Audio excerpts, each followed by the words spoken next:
Hello everyone, मेरा नाम है विशाल मालव और स्वागत है आपका एक बार फिर से मेरे चैनल पे। तो आज अपन बात करेंगे रक्त के बारे में कि भाई इसकी क्या कंपोजिशन है, ये कैसे वर्क करता है बॉडी में, इसमें क्या क्या प्रेजेंट होता है। तो ये सब आज अपन इस टॉपिक के अंदर देखेंगे। तो अगर जिसने अभी तक मेरे चैनल को सब्सक्राइब नहीं किया हो तो वो सब्सक्राइब कर दे, वीडियो पूरी एंड तक देखे और अगर वीडियो पसंद आए तो लाइक करे।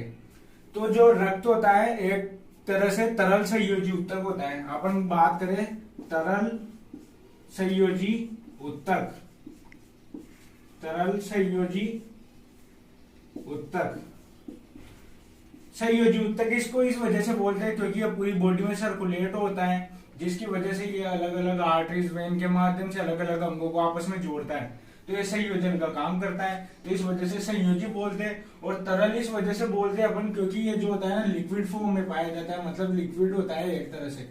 देखा होगा ना, ब्लड लिक्विड होता है, तो ये तरल संयोजी ऊतक होता है। अब इसके बाद अपन बात करते हैं ब्लड की कि भाई और क्या है इसकी जो क्वालिटीज है। तो जो ब्लड है तो अपनी बॉडी में अगर अपन एक स्वस्थ व्यक्ति की बात करें जो एकदम स्वस्थ है, तो उसका जो अपन ब्लड क्वांटिटी देखें तो नॉर्मल एडल्ट जो होता है ना, नॉर्मल एडल्ट, उसकी अगर अपन क्वांटिटी देखें कि बॉडी में कितनी क्वांटिटी में ब्लड प्रेजेंट होता है, तो वो होता है 5 से 5.5 लीटर। 5 से 5.5 लीटर प्रेजेंट होता है बच्चों। फिर उसके बाद अपन बात करते हैं, अगर अपन ऐसे भी याद नहीं करें तो ये याद रखो कि जो बॉडी वेट होता है ना अपना, बॉडी वेट, एक आदमी का जो बॉडी वेट होता है ना उसका 7%, बॉडी वेट का ये 7% अपनी बॉडी में पाया जाता है। फिर बात करें अपन इसकी पीएच की, तो इसकी पीएच जो होती है वो 7.4 होती है। 7.4 का मतलब होता है कि ये हल्का सा क्या होता है, क्षारीय होता है। क्या होता है? हल्का क्षारीय होता है, हल्का क्षारीय होता है। अब अपन ने ये तो बेसिक बातें कर ली इसके बारे में कि भाई कितना होता है, 5 से 5.5 लीटर होता है या फिर हल्का क्षारीय होता है, इसकी पीएच इतनी होती है, या बॉडी वेट का 7% होता है। अब अपन बात करते हैं इसके कि भाई ये बॉडी में अपने में क्या कार्य करता है, क्या वर्क करता है। तो जो गैसेज होती है, गैसेज का आदान प्रदान करता है, मतलब वो ऑक्सीजन को ले जाएगा और CO2 को बाहर लाएगा। तो जो गैसेज होती है उनका आदान प्रदान करता है। उसके बाद टेम्परेचर रेगुलेशन का कार्य करता है, टेम्परेचर रेगुलेशन का कार्य करता है। इसमें जो होती है ना सेल्स प्रेजेंट होती है और सेल्स पे अपने एंटीबॉडीज वगैरह प्रेजेंट होती है, तो रक्षा का कार्य भी करता है एक तरह से ब्लड। तो ये तो हो गए इसके कार्य। अब अपन आगे बात करते हैं कि जो रक्त होता है अपना या ब्लड होता है वो किस किस चीज से मिलकर बना होता है। तो किस किस चीज से मिलकर बना होता है तो अपन ये देखते हैं। तो जो अपना ब्लड होता है, ब्लड में अपने 55% तो बच्चों क्या पाया जाता है, प्लाज्मा, प्लाज्मा पाया जाएगा। उसके बाद इसमें पाई जाती है 45% अपने क्या पाई जाएगी, सेल्स पाई जाती है। 55% तो प्लाज्मा पाया जाएगा पूरे ब्लड का और 45% उसमें जो होते हैं ना सेल्स प्रेजेंट होती है, सेल्स। उसके बाद प्लाज्मा जो होता है, तो प्लाज्मा अपन देखिए इसका आगे, तो इसमें 91% तो होता है क्या, वाटर। मतलब 91% के लगभग इसमें क्या पाया जाता है, ओनली वाटर ही पाया जाता है प्लाज्मा में। और 9% जो होता है इसमें क्या पाया जाता है, सॉलिड, सॉलिड पार्ट पाया जाएगा वाटर के अलावा। अब जो 9% अपना ये तो वाटर हो गया। अब जो 9% पार्ट होता है उसमें अपने 8% तो पाए जाएंगे, और 8+1 क्या पाए जाते हैं इसमें, organic, organic plus inorganic, organic और इनऑर्गेनिक सब्सटेंस पाए जाते हैं। तो इनसे मिलकर अपना जो होता है वो प्लाज्मा बना होता है। 55% प्लाज्मा जो ब्लड होता है 100%, उसमें 55% प्लाज्मा, 45% सेल्स मौजूद होती है। अब जो 55% प्लाज्मा होता है उसमें 91 मतलब 51% तो पानी होता है, और 9% जो होता है अपना इसमें सॉलिड पार्ट होता है, मतलब ठोस अवस्था में पाया जाता है, वो द्रव अवस्था में नहीं होता। उसके बाद जो 9% होता है अपना, तो उसमें 8% तो ऑर्गेनिक और 1% जो होते हैं वो इनऑर्गेनिक सब्सटेंस पाए जाते हैं। और अब आगे बात करते हैं इसकी सेल्स के बारे में।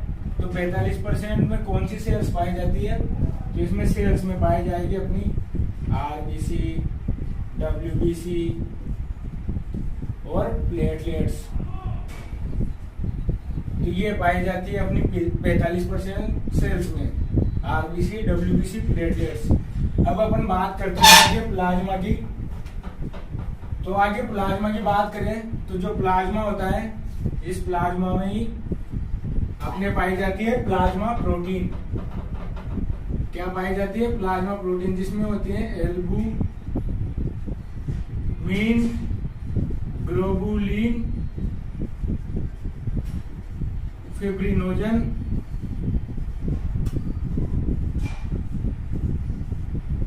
तो जो अपना 55% प्लाज्मा होता है, तो प्लाज्मा में अपने एल्बुमिन, ग्लोबुलिन, फिब्रिनोजन, ये प्लाज्मा प्रोटीन्स पाए जाते हैं। इन सबको अपन बोलते हैं प्लाज्मा प्रोटीन्स। ये होती है अपनी, क्या होती है बच्चों? ये होती है अपनी प्लाज्मा प्रोटीन्स। इन तीनों को प्लाज्मा प्रोटीन्स बोलते हैं। इन तीनों में जो एल्बुमिन होती है उसकी क्वांटिटी सबसे ज्यादा होती है, मतलब ये सबसे ज्यादा पाई जाती है बॉडी में, सबसे ज्यादा पाई जाती है, जो कि लगभग कितनी होती है अपनी 60% के आसपास होती है अगर एवरेज देखिए अपन इसका। उसके बाद पाई जाती है ग्लोबुलिन, और फिर उसके बाद पाई जाती है फिब्रिनोजन। तो जो फिब्रिनोजन होती है अपनी, ये वाली फिब्रिनोजन का कार्य होता है इसका। तो जो फिब्रिनोजन होती है वो क्या करती है, अपना कोगुलेशन में काम में आती है। कोगुलेशन मतलब थक्का, जब ब्लड का कोई चोट लग जाती है तो उस जगह थक्का बनता है ना, तो फिब्रिनोजन प्लाज्मा प्रोटीन जो होते हैं ना, उसके कारण ही थक्का बनता है। अब अपन बात करें आगे सेल्स के बारे में, तो सेल्स में अपने आरबीसी पाई जाएगी, डब्ल्यूबीसी पाई जाएगी और प्लेटलेट्स। तो जो सेल्स होती है उसमें आरबीसी अपनी जो होती है वो 4 से 5 मिलियन होती है, डब्ल्यूबीसी जो होती है वो 7 से 11,000 होती है। और अपन बात करते हैं प्लेटलेट्स की। तो जो प्लेटलेट्स होती है अपनी 1.5 से 4 लाख,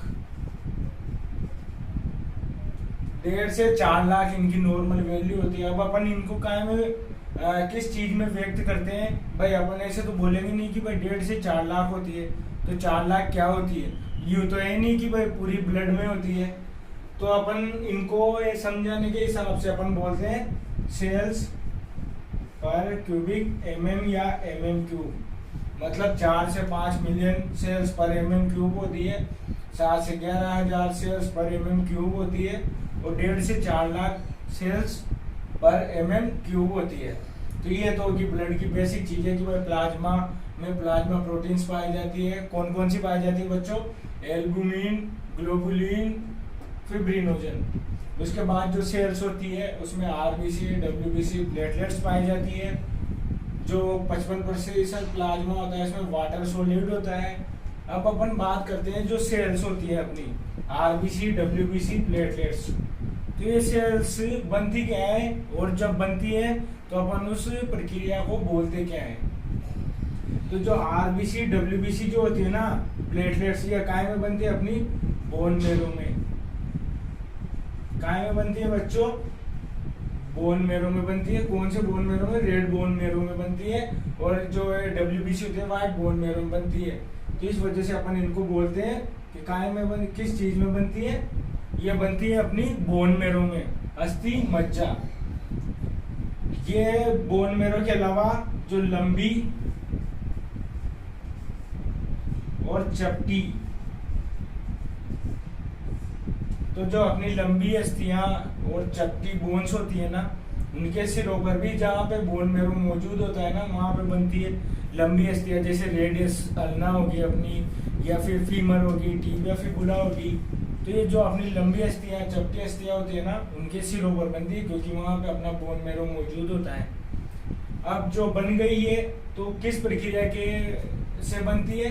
तो जब इन तीनों सेल्स का निर्माण होता है, मतलब इनका निर्माण होगा, आरबीसी, डब्ल्यूबीसी, प्लेटलेट्स का जब बॉडी में निर्माण होता है या जब ये बनती है, तो उस प्रक्रिया को बोला जाता है बच्चों हीमोपोइसिस। क्या बोला जाता है? उस प्रक्रिया को बोलते हैं अपन हीमोपोइसिस। तो हीमोपोइसिस की जब प्रक्रिया होती है तो उसके फलस्वरूप आरबीसी, डब्ल्यूबीसी, प्लेटलेट्स बनती है। तो जो अब अपन बन गई है, तो जो अगर अपन बनने के बाद इनका देखें लाइफ स्पान, जीवन काल कितना होता है, तो आरबीसी जो होती है वो 120 दिन तक अपनी बॉडी में रहती है। 120 दिन बाद ये जो होती है ना, स्प्लीन में जाकर नष्ट हो जाती है। इसलिए जो अपना स्प्लीन होता है, ये स्प्लीन, इसको अपन बोलते हैं, जो आरबीसी होती है ना, इसको बोलते हैं अपन मृत आरबीसी का कब्रिस्तान। तो मतलब जो अपनी आरबीसी होती है वो सारी यही जमा होती है, इस वजह से इसको बोलते हैं अपन मृत आरबीसी का कब्रिस्तान, स्प्लीन को। अब जो ब्लड हो गया ये, तो ब्लड में प्लाज्मा की बात कर ली अपन ने, सेल्स की बात कर ली। तो अब अपन बात करते हैं कि भाई ब्लड का यूज में क्या आता है। तो ये जो होता है ब्लड अपने बाहर से ऑक्सीजन को ब्लड के थ्रू लंग्स में लेके आता है और वहां से CO2 को बाहर ले जाता है, मतलब ट्रांसपोर्टेशन का काम करता है। किसका काम करता है? ट्रांसपोर्ट का काम करता है, ट्रांसपोर्ट का काम करेगा। अब ब्लड जो होता है ये दो तरह का होता है, एक तो होता है शुद्ध होता है अपना,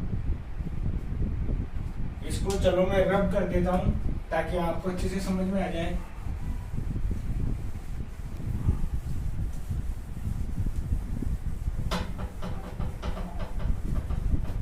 अब ब्लड की बात करें, ब्लड होता है तो यूं तो है नहीं कि ब्लड सारा पाया जाएगा, तो दो तरह का होता है ब्लड। पहला होता है शुद्ध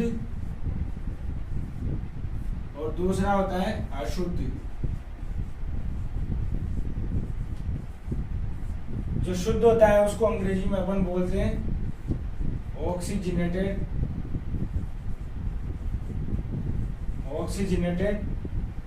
और जो अशुद्ध होता है उसको बोलते हैं अपन डीऑक्सीजनेटेड। हो गया ना, ऑक्सीजनेटेड हो गया, डीऑक्सीजनेटेड हो गया।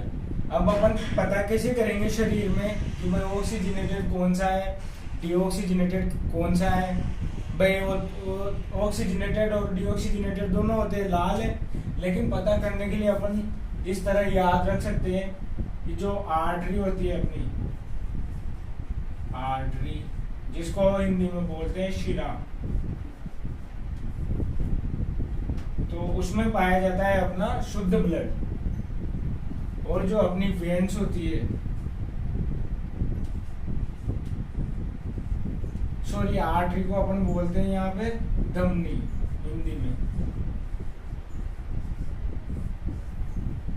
तो जो धमनी होती है उसमें पाया जाता है अपना शुद्ध रक्त, और जो वेन होती है शिरा, उसमें पाया जाता है अपना अशुद्ध रक्त। तो ये शुद्ध और ये अशुद्ध हो गया, आर्टरी और वेन में पाया जाता है। उसके बाद ये आगे आर्टरियोल, वेन्यूल्स, इनमें डिवाइड हो जाता है। अब शुद्ध अशुद्ध की बात करें तो ये तो हो गया अपनी अभी बॉडी में। उसके बाद जो हार्ट होता है अपना हृदय, तो उस हृदय में एकदम इसका अपोजिट होता है। हृदय में क्या होता है, जो आर्टरी होती है, यहाँ पे लिख देता हूं, मैं बता देता हूं आपको। इन हार्ट मतलब हृदय में जो अपना हृदय होता है उसमें आर्टरी में तो क्या होता है, आर्टरी और वेन्स। तो जो अपना हृदय होता है उसमें आर्टरी में तो अपना पाया जाता है क्या, अशुद्ध रक्त पाया जाता है, और जो वेन होती है उसमें पाया जाता है शुद्ध रक्त। तो ये हृदय में तो आर्टरी में अशुद्ध रहेगा और वेन्स में अपना रहता है शुद्ध रक्त, जबकि बॉडी के अन्य ऑर्गन्स में आर्टरी में शुद्ध पाया जाता है और वेन्स में अशुद्ध पाया जाता है। तो ये होगी अपनी आज के टॉपिक की रक्त के बारे में बात। अगर आपको समझ में नहीं आए तो कमेंट्स में कर देना, मैं आपका डाउट क्लियर कर दूंगा। वीडियो पूरी देखना और बताना कैसी लगी है। बहुत मेहनत करके वीडियो बनती है, अच्छी लगे तो लाइक करना, चैनल को सब्सक्राइब करना और वीडियो को शेयर करना। थैंक यू दोस्तों।